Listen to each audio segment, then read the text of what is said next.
When loss approaches, the unconscious does not respond calmly or logically. It reacts as though something essential to survival is being threatened. The fear that rises is older than reason and deeper than conscious thought. This fear is not truly about the other person leaving, but about what their presence had been holding together within the psyche. Over time, the individual quietly allowed aspects of their identity, stability, and emotional regulation to rest outside themselves. The other became a psychological anchor, often without either party fully realizing it. When that anchor begins to drift away, the unconscious interprets it as a collapse of inner order. Anxiety, obsession, and despair surface because the ego senses that its familiar structure can no longer be maintained. This is why the pain feels overwhelming and disproportionate to the situation. It is not the loss itself that devastates, but the sudden exposure of an inner dependency that was never consciously acknowledged. As this fear intensifies, identity begins to destabilize. The individual may ask who they are without the relationship, yet the deeper question remains unspoken. Who were they before they placed so much of themselves in another? The unconscious had used the bond to avoid confronting unresolved fears, unmet needs, and unintegrated aspects of the self. When the bond weakens, these hidden elements surge forward, demanding attention. The mind resists this confrontation, preferring to chase the illusion of restoration rather than face inner fragmentation. This resistance often appears as desperation, denial, or emotional paralysis. The person cannot handle the loss because handling it would require relinquishing the false sense of self that formed around the relationship. What feels like emotional collapse is actually the psyche withdrawing borrowed support and insisting on self-reckoning. The pain signals not destruction, but the necessity of inner reorganization. If endured consciously, this moment becomes a turning point rather than a breakdown. The fear that accompanies loss is an invitation to reclaim what was unconsciously given away. As projections dissolve, the individual slowly retrieves emotional authority and psychological independence. This process is uncomfortable because it removes familiar comforts and demands accountability for one's inner world. Yet, it is only through this encounter that genuine stability can emerge. The unconscious does not punish without purpose. It disrupts in order to restore balance. When identity is rebuilt from within rather than upheld by another, the fear of loss diminishes. What once felt unbearable reveals itself as a necessary correction. The individual who survives this passage gains a deeper understanding of self, no longer dependent on external figures to sustain their sense of being. In this way, loss ceases to be an enemy and becomes a catalyst for psychological maturity. When someone feels they are losing another person, the distress often appears to be about absence, yet the deeper wound lies elsewhere. What is actually being threatened is an internal image that was quietly attached to the other. Over time, the psyche places unacknowledged desires, hopes, and unmet needs onto someone who seems capable of carrying them. This process happens unconsciously and feels natural, even virtuous, because it disguises itself as love or devotion. The other person becomes more than who they are. They become a container for meaning, security, and emotional completion. When separation begins, it is this inner construction that starts to crumble. The shock is intense because the mind confuses the collapse of its projection with the loss of reality itself. The individual believes they are losing a person, but what they are truly losing is a carefully maintained illusion that spared them from facing their own inner deficiencies. As this illusion weakens, confusion and resentment often follow. The other person is suddenly seen as changing, withdrawing, or becoming unfamiliar, yet the change has always been present. It was simply obscured by projection. When the psyche can no longer sustain the image it created, disappointment arises, not because the other has failed, but because they were never meant to fulfill the role assigned to them. This realization is deeply unsettling, as it exposes how much inner responsibility had been avoided. The pain intensifies because reclaiming these projections requires self-examination, and self-examination threatens the ego's comfort. It is far easier to mourn the loss of another than to confront the emptiness that was concealed beneath attachment. The inability to handle the separation reflects the difficulty of retrieving these misplaced parts of the self and accepting that no external figure can permanently carry them. If the individual remains with this discomfort rather than fleeing from it, clarity begins to form. As projections dissolve, emotional energy slowly returns inward, restoring psychological balance. This process does not diminish love, it purifies it. What remains after projection is withdrawn is a more grounded perception of both self and other. The other is no longer idealized or blamed, but seen as a separate being rather than a psychological extension. At the same time, the individual recovers inner resources that were unconsciously outsourced, meaning stability and validation are no longer demanded from outside, but cultivated within. What once felt like unbearable loss becomes an opportunity to develop a more authentic connection to reality. In this way, losing the illusion becomes a necessary step toward inner wholeness, allowing relationships to be chosen consciously rather than clung to unconsciously. When separation becomes inevitable, the ego responds with resistance that feels urgent and absolute. This resistance is not rooted in love, but in self-preservation. The ego survives by maintaining a coherent story about who one is, and relationships often become central characters in that story. Over time, the presence of another reinforces a particular self-image, the one who is needed, chosen, valued, or secure. When that relationship begins to dissolve, the ego senses a threat not only to emotional comfort, but to identity itself. Losing the other feels like losing proof of one's worth and continuity. The ego cannot tolerate this uncertainty, so it reacts with fear, control, or denial. It insists that separation must be prevented at all costs, because without the familiar reflection provided by the relationship, the ego no longer knows who it is. What appears as desperation is actually an attempt to preserve a fragile narrative that depends on external validation. As this resistance intensifies, the individual often confuses stability with sameness. The ego prefers what is known, even if it is limiting, over what is uncertain and transformative. Separation disrupts routine, expectations, and roles that once defined daily existence.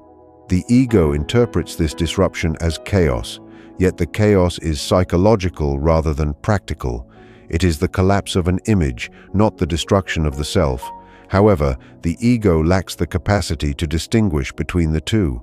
It equates the end of a role with the end of being. This is why separation feels humiliating, frightening, and disorienting. The ego resists, not because it is evil or weak, but because its function is to protect continuity. Unfortunately, in doing so, it often prevents growth. It clings to what was, even when what was no longer reflects inner truth. The suffering increases as the ego tightens its grip, mistaking surrender for annihilation. If the individual allows the resistance to be observed rather than obeyed, a subtle shift begins to occur. The ego's fear is exposed as a misunderstanding rather than a prophecy. Identity does not vanish when a relationship ends, it reorganizes. This reorganization feels threatening only because it demands flexibility and humility. The ego must accept that it is not the entirety of the psyche, but one part within a larger whole. When separation is met with reflection instead of resistance, the self-image gradually loosens its rigidity. new aspects of identity emerge that were previously suppressed to maintain the old narrative. In this way, the loss of a relationship becomes a confrontation with truth rather than a collapse into nothingness. The ego learns that survival does not depend on preservation alone, but on adaptation. What once felt like an unbearable threat reveals itself as an invitation to become more than what the ego was able to imagine. When emotional pain surfaces during loss, it rarely arrives alone. It brings with it a collection of reactions that seem disproportionate, uncontrollable, and unfamiliar. This is because the pain is not only responding to the present moment, but awakening material that has long existed beneath awareness. The shadow, composed of rejected emotions, denied needs, and unexamined fears, finds its opportunity when the conscious mind is weakened by loss. The individual believes they are suffering because someone is leaving, yet the intensity comes from encountering parts of themselves they have avoided. These parts now demand recognition. The pain feels chaotic because it is layered with old disappointments, unresolved grief, and unexpressed anger that were never integrated. Loss removes the external distraction that once kept these elements suppressed.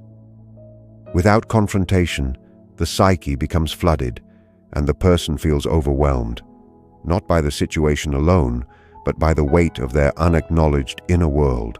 When the shadow remains unexamined, the individual attempts to escape the pain rather than understand it. They may fixate on blame, idealize the past, or vilify the other, all in an effort to avoid turning inward. This avoidance amplifies suffering because the shadow does not disappear when ignored. It intensifies. Emotional pain becomes unbearable precisely because it is being resisted. The psyche seeks balance, and when denied conscious attention, it expresses itself through anxiety, obsession, or despair. The individual feels trapped, unable to move forward or backward because the unresolved material blocks progression. What is experienced as emotional collapse is actually stagnation. The refusal to face the shadow turns loss into torment rather than transformation. Pain persists not to punish, but to insist on awareness. Until the hidden aspects of the self are acknowledged, the psyche remains divided, and division always produces suffering. When the individual begins to face their shadow, the nature of pain changes. It does not vanish, but it becomes meaningful. By acknowledging personal fears, unmet needs, and emotional patterns, the individual reclaims inner authority. Responsibility replaces helplessness, and understanding replaces chaos. The shadow, once feared, reveals itself as a source of insight rather than destruction. Emotional pain becomes a guide, pointing toward what must be integrated rather than eliminated. In this process, the loss no longer feels senseless. It becomes a catalyst that forces inner honesty. The individual learns that healing does not come from restoring what was lost, but from integrating what was denied. As the shadow is confronted, emotional balance slowly returns.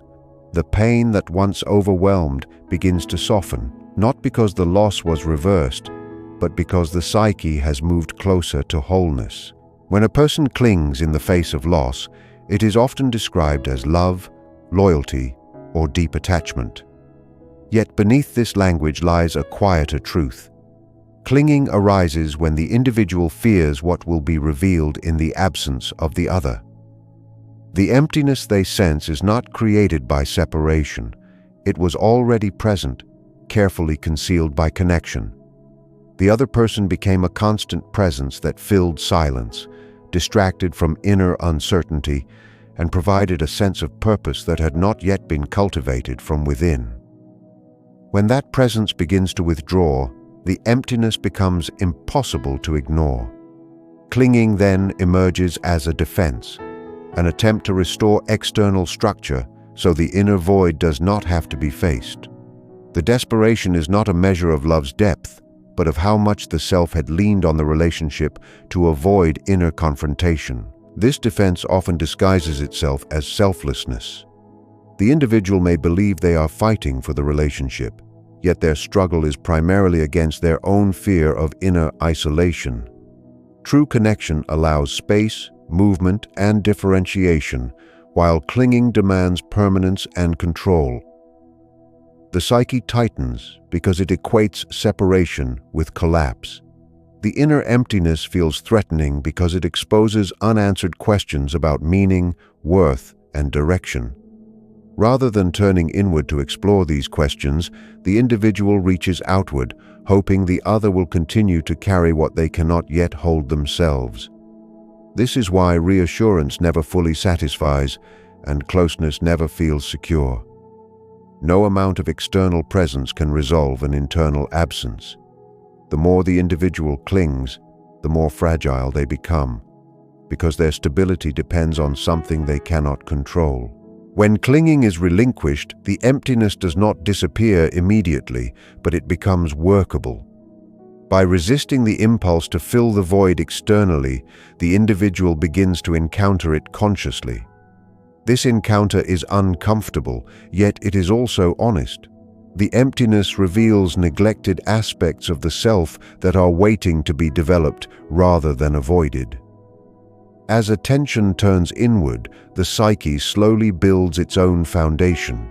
Meaning begins to arise from personal values, reflection, and responsibility rather than attachment alone. In this process, the individual learns that love does not require possession, and connection does not require dependency. What once felt like unbearable absence becomes space for growth. The self grows more grounded, less reactive, and more capable of genuine relationship. Clinging dissolves not through force, but through understanding, as inner fullness gradually replaces the need to grasp what was never meant to complete the self. When suffering is resisted, it feels meaningless and cruel. The mind searches for explanations, distractions, or escape, hoping to restore comfort as quickly as possible. Yet suffering intensifies when it is treated as an enemy rather than a message. Emotional pain carries information about imbalance within the psyche. When one attempts to suppress it, the pain persists, growing louder and more intrusive. The individual believes they are being punished by circumstances, but in truth, they are being called to awareness. The discomfort signals that something essential has been ignored or displaced. Without reflection, suffering remains chaotic, overwhelming, and exhausting. It drains energy because it offers no direction. This is why unconscious suffering feels endless. It lacks purpose, and without purpose, the psyche cannot endure it without breaking. When suffering is met with attention rather than avoidance, its character changes. The individual begins to ask what the pain is revealing instead of how to eliminate it. This shift does not remove sorrow, but it introduces meaning. Meaning allows pain to be held without despair. By observing emotional reactions, patterns, and triggers, the individual transforms raw suffering into insight. Awareness creates distance between the self and the pain, making it possible to experience without being consumed. The psyche organizes itself around understanding rather than panic. In this process, suffering becomes a guide, pointing toward neglected needs, unresolved conflicts, and necessary change. What once felt random and destructive begins to appear structured and purposeful.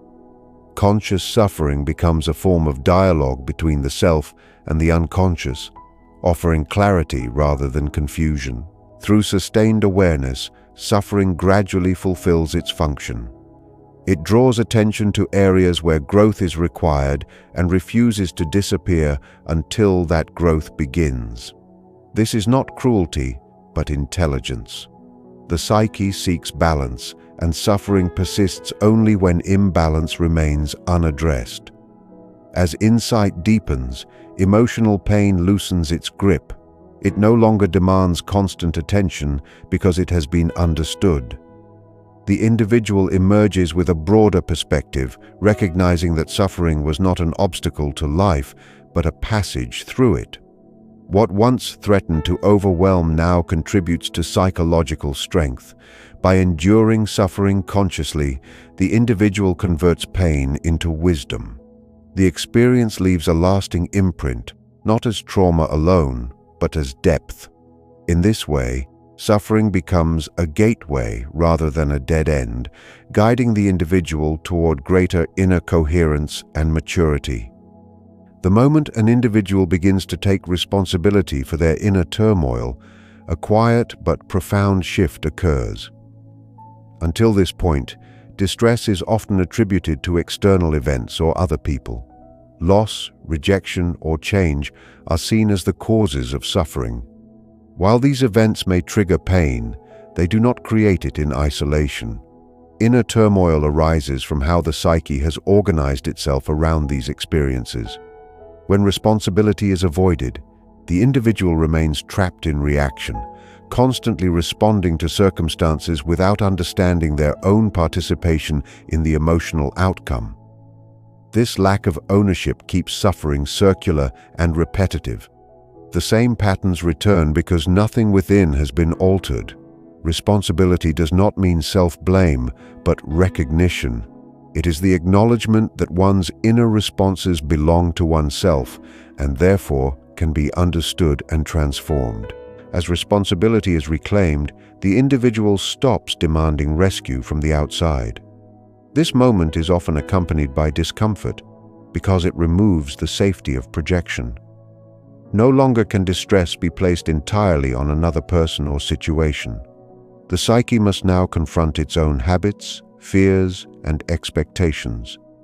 This confrontation feels heavy because it requires honesty. Yet it is precisely this honesty that begins the process of individuation. The individual differentiates themselves from their emotional reactions and from the roles they previously played. They recognize that their suffering carries personal meaning rather than universal injustice. This realization restores a sense of agency. Instead of feeling overwhelmed by emotion, the individual becomes curious about it. Curiosity replaces helplessness, and reflection replaces impulsive reaction. Through this shift, inner chaos slowly organizes itself. As responsibility deepens, emotional balance begins to emerge. The individual no longer seeks to eliminate discomfort immediately, but to understand its origin. This approach reduces inner conflict because the psyche feels acknowledged rather than ignored. Integration begins when previously rejected emotions and patterns are accepted as part of the self rather than enemies to be destroyed. The individual becomes more whole, less divided. This wholeness brings stability that does not depend on external validation or circumstances. Relationships become less desperate, choices become more conscious, and reactions become less extreme. The process of individuation does not remove pain from life, but it places pain within a meaningful context.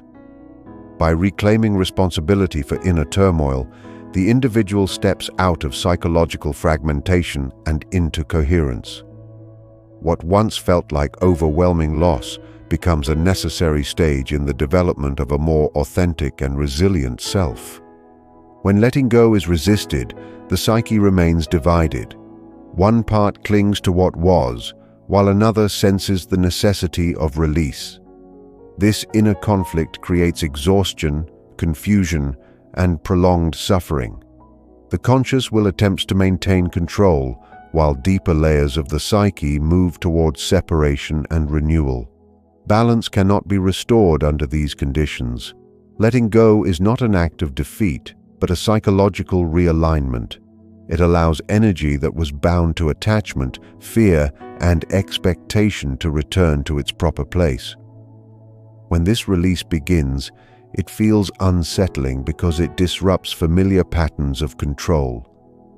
The individual often believes that holding on preserves stability, yet it is the very act of holding that creates tension. The psyche seeks equilibrium, and when it is denied, it responds with distress. Letting go is the first step toward reconciling conscious intention with unconscious truth. As the individual loosens their grip, a subtle harmony begins to emerge. The conscious mind no longer fights against inner currents, but learns to listen to them. This listening does not eliminate sorrow, but it softens resistance. The psyche reorganizes itself when no longer constrained by rigid expectations. Emotional reactions become less extreme because they are no longer fueled by constant inner opposition. The individual begins to sense that something new is forming, even if it cannot yet be defined. This uncertainty feels uncomfortable, yet it is also alive with potential. By allowing the unconscious to participate in the process, the individual restores dialogue within the self. Balance arises not from control, but from cooperation between conscious awareness and deeper psychological forces. Over time, this restored balance manifests as inner steadiness. The individual becomes less reactive to loss and change because their sense of self is no longer dependent on fixed outcomes. Letting go creates space for insight, creativity, and renewal. The psyche, no longer trapped in conflict, moves toward integration. What was once fragmented begins to cohere. The individual discovers that release does not diminish them, but clarifies them. In aligning conscious will with unconscious movement, they regain psychological equilibrium. This equilibrium does not promise permanence or comfort, but it offers resilience. Through letting go, the individual learns to remain whole amid change, grounded not in what is held, but in what is understood. When psychological insight begins to mature, the individual notices a subtle shift in how loss is experienced. What once felt catastrophic now feels instructive. This change does not come from emotional detachment, but from understanding. The psyche learns through experience that pain does not signal the end of the self, but a reorientation of it. Wholeness is not achieved by avoiding disruption, but by integrating its meaning. Loss exposes fractures that already existed beneath the surface, and by revealing them, it offers the opportunity for repair. The individual begins to see that stability built on external certainty is fragile, while stability built on inner coherence can endure change. This realization does not eliminate grief, but it reduces fear. The self no longer interprets loss as evidence of personal failure or abandonment, but as a movement within life that demands adaptation rather than collapse.